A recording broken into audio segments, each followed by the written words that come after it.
Hi hello ನಮಸ್ತೆ, welcome back to our YouTube channel Gavya vlogs in Kannada. ಎಲ್ಲರೂ ಹೇಗಿದ್ದೀರಾ? ನಾನಂತೂ ತುಂಬಾ ಚೆನ್ನಾಗಿದ್ದೀನಿ. ಐ ಹೋಪ್ ನೀವೆಲ್ಲ ಕೂಡ ತುಂಬಾ ಚೆನ್ನಾಗಿದ್ದೀರಾ ಅಂತ ಅನ್ಕೊಂಡಿದ್ದೀನಿ. ಇದು ಬಂದು ವೆಡ್ನೆಸ್ಡೇ ವ್ಲಾಗ್ ಆಗಿರುತ್ತೆ. ಇವಾಗ ತಾನೇ ಸ್ಕೂಲಿಂದ ಬಂದೆ. ನಾನು ಬಂದಿದ್ದು ಇವತ್ತು 2 ಗಂಟೆಗೆ ಬಂದೆ. ಸೊ ಒಂದು 1 ಅವರ್ ಹಂಗೆ ರೆಸ್ಟ್ ಮಾಡಿದೆ. ಸೊ ಇವಾಗ ಇನ್ನು ಅಡುಗೆನ ಸ್ಟಾರ್ಟ್ ಮಾಡ್ಕೊತಾ ಇದ್ದೀನಿ. ಆ್ಯಂಡ್ ನೋಡಿ, ಆ್ಯಕ್ಚುಲಿ ಬೆಳಗ್ಗೆ ಟೈಮು ಎಲ್ಲದಲ್ಲೇ ಬಿಟ್ಟೋಗಿರ್ತೀನ.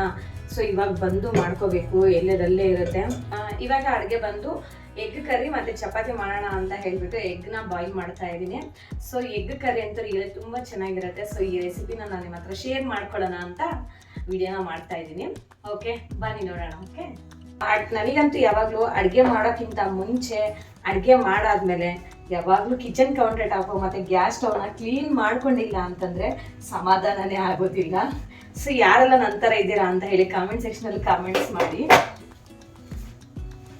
ನೋಡಿ, ನಮ್ಮ ಗಮ್ಯ ಬಂದು ಕುತ್ಕೊಂಡ್ಬಿಟ್ಲು ಡಿಸ್ಟರ್ಬ್ ಮಾಡೋಕ್ಕೆ. ನನಗೆ ಡಿಸ್ಟರ್ಬ್ ಮಾಡಕ್ಕೆ ಬಂದ, ಅಡುಗೆ ಮಾಡಕ್ಕೆ ಬಂದ. ಇಲ್ಲಂತೂ ಬೆಳಗ್ಗೆ ಟೈಮ್ ನಮ್ಮ ಹಸ್ಬೆಂಡ್ ಜ್ಯೂಸ್ ಮಾಡಿರ್ತಾರೆ. ಸೊ ಜ್ಯೂಸ್ ಮಾಡಬೇಕಾದ್ರೆ ಅದೆಲ್ಲ ಹಂಗೆ ಇರುತ್ತೆ. ಸೊ ಡೈಲಿ ಕ್ಲೀನ್ ಮಾಡಲೇಬೇಕು.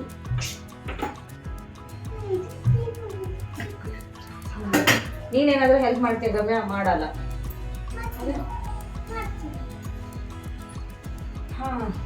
ಮತ್ತೆ ಹಾಲಲ್ಲಿ ಅಷ್ಟೇ, ಇಲ್ಲದಲ್ಲೇ ಇರುತ್ತೆ, ಕಿಚನಲ್ಲಿ ಅಷ್ಟೇ ಹಂಗೆ ಇರುತ್ತೆ, ರೂಮಲ್ಲೇ ಹಂಗೆ ಇರುತ್ತೆ.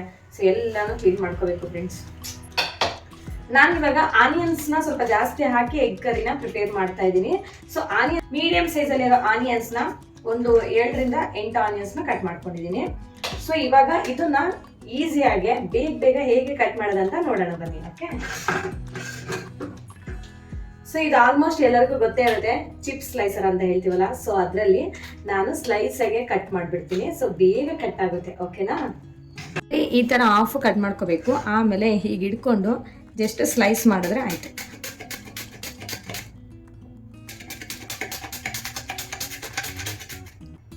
ನೋಡಿ, ಎಷ್ಟು ತೆಳ್ಳಗೆ ಬೇಕೋ ಅಷ್ಟು ತೆಳ್ಳಗೆ ಬರುತ್ತೆ. ರಿಯಲಿ ತುಂಬ ಚೆನ್ನಾಗಿ ಕಟ್ ಆಗುತ್ತೆ. ನಾನಂತೂ ಯಾವಾಗಲೂ ಹೀಗೆ ಮಾಡ್ತೀನಿ. ಆನಿಯನ್ ಪಕೋಡಿ ಮಾಡ್ಕೋಬೇಕು ಅಂದರೂ ಕೂಡ ನಮಗೆ ಸ್ವಲ್ಪ ಜಾಸ್ತಿ ಕಟ್ ಮಾಡ್ಕೋಬೇಕಲ್ಲ. ಸೊ ಆವಾಗಲೂ ಕೂಡ ಇದನ್ನೇ ಈ ಥರ ಕಟ್ ಮಾಡಿಕೊಂಡ್ರೆ ನಾವು ಈಸಿಯಾಗಿ ಬೇಗ ಎಷ್ಟು ಆನಿಯನ್ಸ್ ಬೇಕಾದರೂ ಕಟ್ ಮಾಡ್ಕೋಬೋದು. ಈ ಥರ ಚಿಪ್ಸ್ ಸ್ಲೈಸರ್ ನಿಮ್ಮ ಮನೇಲಿ ಇಲ್ಲ ಅಂತಂದರೆ ಈ ಥರ ತಂದ್ಕೊಂಬಿಡಿ ಮನೆಗೆ. ಒಂದು ಆರಾಮಾಗಿ ನಮ್ಗೆ ಈ ಥರ ತುಂಬಾ ಯೂಸ್ ಆಗುತ್ತೆ ಇದು. ಸೊ ಆನಿಯನ್ಸ್ ಅಂತೂ ಕಟ್ ಮಾಡ್ಕೊಂಡಿದ್ದಾಯ್ತು.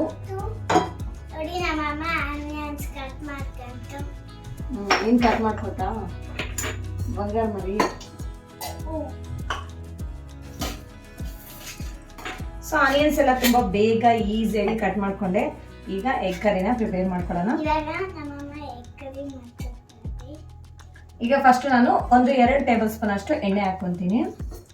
ಸ್ವಲ್ಪ ಈ ಕರಿಗೆ ಸ್ವಲ್ಪ ಆನಿಯನ್ಸ್ ಎಲ್ಲ ಜಾಸ್ತಿ ಹಾಕ್ತೀವಲ್ಲ, ಸೊ ಹಾಗಾಗಿ ಎಣ್ಣೆ ಕೂಡ ಸ್ವಲ್ಪ ಜಾಸ್ತಿನೇ ಆಗುತ್ತೆ. ಅದಕ್ಕೋಸ್ಕರ ಇವಾಗ ಎಣ್ಣೆ ಬಿಸಿ ಆದಮೇಲೆ ಆನಿಯನ್ಸ್ನ ಹಾಕೊಳ್ಳೋಣ. ನೋಡಿ, ಈಗ ಎಣ್ಣೆ ಬಿಸಿ ಆಯಿತು. ಈಗ ಆನಿಯನ್ಸ್ ಹಾಕೊಳ್ಳೋಣ. ಆನಿಯನ್ಸ್ ಬೇಗ ಫ್ರೈ ಆಗಬೇಕಂದ್ರೆ ಸಾಲ್ಟ್ ಹಾಕ್ಕೊತೀನಿ.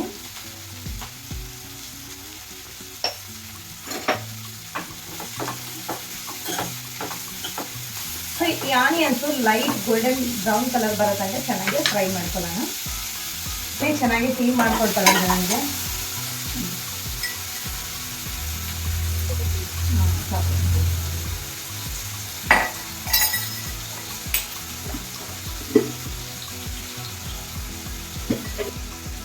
ನಾನು ಯಾವಾಗಲೂ ಶುಂಠಿ ಹಾಕ್ಕೊಳ್ತೀನಿ.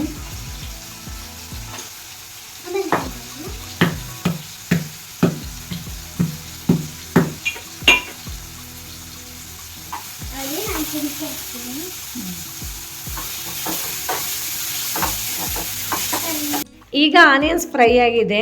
ಒಂದು ಅರ್ಧ ಟೇಬಲ್ ಸ್ಪೂನ್ ಅಷ್ಟು ನಾನು ಶುಂಠಿ ಬೆಳ್ಳುಳ್ಳಿ ಪೇಸ್ಟ್ನ ಹಾಕ್ಕೊಂಡು ಚೆನ್ನಾಗಿ ಫ್ರೈ ಮಾಡ್ಕೊತೀನಿ. ಆಮೇಲೆ ನಾವಿಲ್ಲಿ ಸ್ವಲ್ಪ ಸ್ಪೈಸಸ್ನ ಆ್ಯಡ್ ಮಾಡ್ಕೋಬೇಕು. ಅರ್ಧ ಟೀ ಸ್ಪೂನ್ ಪೆಪ್ಪರ್ ಪೌಡರ್, ಅರ್ಧ ಟೀ ಸ್ಪೂನ್ ಚಿಲ್ಲಿ ಪೌಡರ್, ಅರ್ಧ ಟೀ ಸ್ಪೂನ್ ಧನಿಯಾ ಪೌಡರ್, ಒಂದು 1/4 ಟೀ ಸ್ಪೂನ್ ಅಷ್ಟು ಗರಂ ಮಸಾಲ, 1/4 ಟೀ ಸ್ಪೂನ್ ಅಷ್ಟು ಅರಿಶಿನ ಹಾಕ್ಕೋಬೇಕು. ಹಾಗೆ dark soya sauce 1 tea spoon ಅಷ್ಟು ಹಾಕ್ಕೊತಾ ಇದ್ದೀನಿ. ಇದೆಲ್ಲ ಹಾಕ್ಕೊಂಡು ಒಂದು 2 to 3 ಮಿನಿಟ್ಸ್ ಚೆನ್ನಾಗಿ ಫ್ರೈ ಮಾಡ್ಕೋಬೇಕು. ಆಮೇಲೆ ಒಂದು 2 ಮೀಡಿಯಮ್ ಸೈಜಲ್ಲಿರೋ ಟೊಮೊಟೊನ ತೊಗೊಂಡು ಈ ಥರ ಪ್ಯೂರಿನ ಮಾಡ್ಕೊಂಡು ಹಾಕ್ಕೊತಾ ಇದ್ದೀನಿ. ಇದೆಲ್ಲ ಹಾಕಿದ್ಮೇಲೆ ಇದರಲ್ಲಿರೋ ಹಸಿ ವಾಸನೆ ಎಲ್ಲ ಹೋಗಿ ಆಯಿಲ್ ಸೆಪ್ರೇಟ್ ಆಗೋ ತನಕ ಚೆನ್ನಾಗಿ ಫ್ರೈ ಮಾಡ್ಕೊಳ್ಳಿ. ಒಂದು 2 to 3 ಮಿನಿಟ್ಸ್ ಹಾಗೆ ಫ್ರೈ ಮಾಡಿಕೊಂಡು ನಾನಿಲ್ಲಿ ನಾವು ಮಿಕ್ಸಿ ಮಾಡ್ಕೊಂಡಿದ್ವಲ್ಲ ಟೊಮೊಟೊನ, ಸೊ ಅದೇ ಮಿಕ್ಸಿ ಜಾರ್ಗೆ ಸ್ವಲ್ಪ ನೀರನ್ನು ಆ್ಯಡ್ ಮಾಡಿಕೊಂಡು ಹಾಕ್ಕೊತಾ ಇದ್ದೀನಿ. ಸ್ವಲ್ಪ ಗ್ರೇವಿ ಬೇಕಲ್ಲ ಅದಕ್ಕೋಸ್ಕರ. ಆಮೇಲೆ ಒಂದು 5 ಮೊಟ್ಟೆನ ಬೇಯಿಸ್ಕೊಂಡು ಈ ಥರ ಅರ್ಧನ ಕಟ್ ಮಾಡಿಕೊಂಡು ಹಾಕ್ಕೊತಾ ಇದ್ದೀನಿ.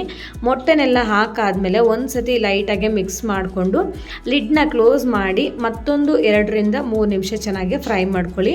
ಫ್ಲೇಮ್ನ ಮಾತ್ರ ಸಿಮ್ಮಲ್ಲಿ ಇಟ್ಕೊಂಡು ಚೆನ್ನಾಗಿ ಫ್ರೈ ಮಾಡ್ಕೊಳ್ಳಿ, ಇಲ್ಲಾಂದರೆ ಕೆಳಗಡೆ ಸೀದೋಗ್ಬಿಡುತ್ತೆ. ಅದಕ್ಕೋಸ್ಕರ ನೋಡಿ ಎಮ್ಮಿ ಆಗಿರೋ ಎಗ್ ಕರಿ ಮಸಾಲ ಅಂತೂ ರೆಡಿ ಆಯಿತು.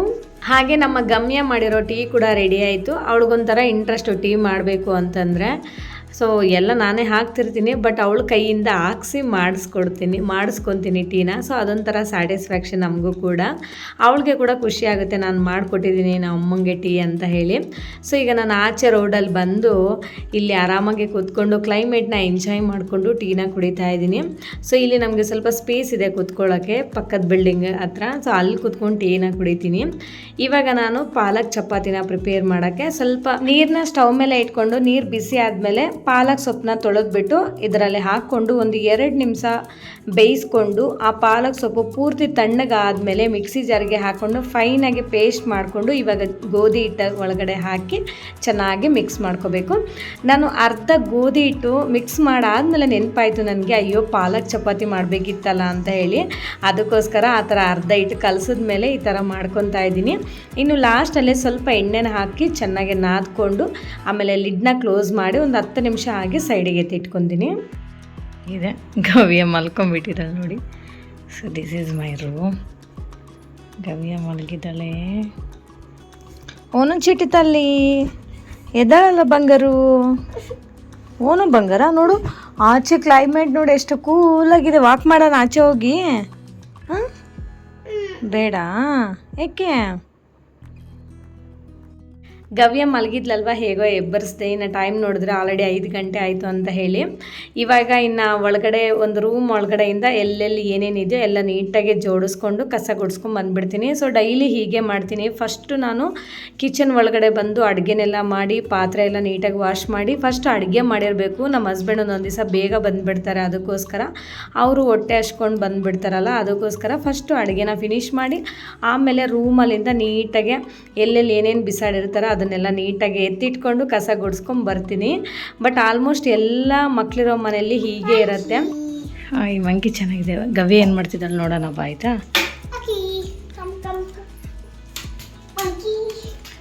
ಮಂಕಿ ಥರ ಆಡ್ತಿದ್ದಾಳೆ ಗಮ್ಮೆ ನೋಡಿ. ಸೈಲೆಂಟಾಗಿ ಎಲ್ಲ ಕೆಲಸ ಮುಗೀತು ನೋಡಿ. ಗವ್ಯ ಏನು ಮಾಡ್ತಿದ್ಯಾ ಒಬ್ಳೆ? ಹಾಂ ಏನು ಮಾಡ್ತಿದ್ಯಾ?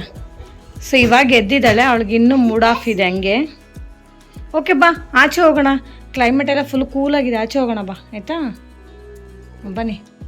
ಇನ್ನು ಆಚೆ ವಾಕ್ ಹೋಗೋಣ ಅಂತ ಅಂದ್ಕೊಂಡ್ವಿ. ಅಷ್ಟರಲ್ಲಿ ಮಳೆ ಕೂಡ ಸ್ಟಾರ್ಟ್ ಆಯಿತು. ಆ್ಯಂಡ್ ರಿಯಲಿ ಈ ಸೆಕೆಗಂತೂ ಆಚೆ ಮಳೆ ಬರಬೇಕಾದ್ರೆ ಸಾಯಂಕಾಲ ಟೈಮ್ ಅಂತೂ ತುಂಬ ಕೂಲಾಗಿರುತ್ತೆ ಕ್ಲೈಮೇಟ್ ಅಂತೂ. ನನಗೆ ಈವ್ನಿಂಗ್ ಟೈಮಲ್ಲಿ ಅದಕ್ಕೋಸ್ಕರ ನಾನು ಜಾಸ್ತಿ ಆಚೆ ಹೋಗ್ತಾ ಇರ್ತೀನಿ. ಆಮೇಲೆ ಇನ್ನು ಇವಾಗ ಸ್ವಲ್ಪ ಹೊತ್ತು ಹಂಗೆ ಕ್ಲೈಮೇಟ್ನ ಎಂಜಾಯ್ ಮಾಡಿ ಬಂದು ಇವಾಗ ಚಪಾತಿನ ಉಜ್ತಾ ಇದ್ದೀನಿ. ನಮ್ಮ ಹಸ್ಬೆಂಡ್ ಫಸ್ಟು ಊಟ ಮಾಡಿಬಿಟ್ಟು ಹೋಗ್ಬಿಟ್ರೆ ಸ್ವಲ್ಪ ಟೆನ್ಷನ್ ಕಮ್ಮಿ ಆಗುತ್ತೆ. ಯಾಕಂದರೆ ಅವ್ರಿಗೂ ಕೂಡ ಸ್ವಲ್ಪ ಬೇಗ ಮಾಡೋ ಟೈಮ್ ಆಗುತ್ತೆ ಅಂತ ಹೇಳ್ತಿರ್ತಾರೆ.